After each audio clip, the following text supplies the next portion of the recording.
Today, we are diving into something incredible, the fact that you can quite literally rewire your own brain.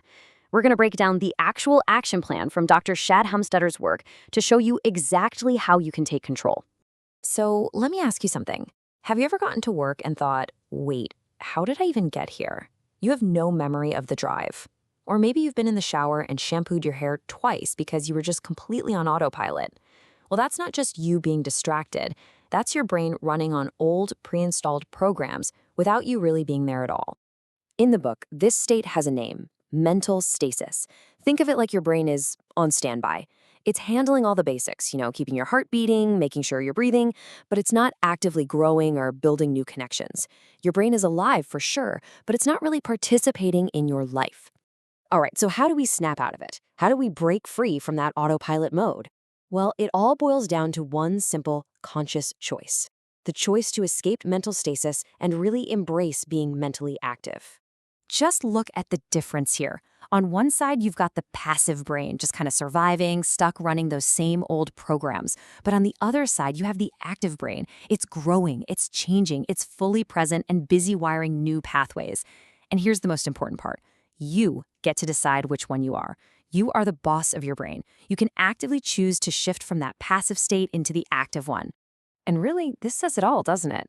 It's your choice. By deciding to engage, to be aware, you're doing more than just waking your brain up for a second. You're giving it a workout, keeping it interested, alert, and flexible for the long haul. It's the difference between just existing and truly, fully living. Okay, so let's get into the how. The book lays out a really practical tool to turn this idea into a real-life habit, a 31-day mindfulness plan. And the whole point of this plan isn't just to make you try to be mindful for a month.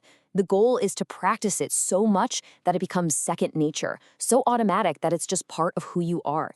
You're working to cement these new positive neural programs until they're a permanent part of your brain's structure. And the way it works is actually pretty simple. For 31 days, you use a set of daily questions to guide your awareness. This daily practice, this mindfulness of the fact that your brain can change, is what really locks in those new pathways and makes them stick. And to make this super easy, Dr. Helmstetter gives you the exact resource.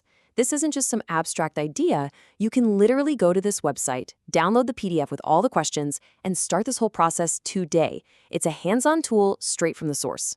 Now, if that 31-day plan is like your daily workout, think of meditation as the deep training session. This is where we take the whole rewiring process to a completely different level of focus and control. This quote from the book is just, wow, it's so powerful because it's true. Meditation isn't just about feeling calm or taking a break. We now have the science to prove that the practice physically, structurally changes your brain for the better. And the potential here is just staggering. The book talks about how people who become really skilled at meditation can learn to consciously control things we all assume are totally automatic, like their heartbeat, their blood pressure, even their body temperature. They can literally change what's happening inside their bodies just with focused thought. That's the real power of a trained mind. And hey, if you're someone who does better with more structure and guidance, the book points to other resources too. There's a coaching module called 6 Weeks to Success, for example. It's just another path you can take to apply all these principles with consistent, guided practice. So, after all of this, what does it mean for you, for your future? Let's pull it all together and see what this means for your brain, starting tomorrow. Here's the most important takeaway of all.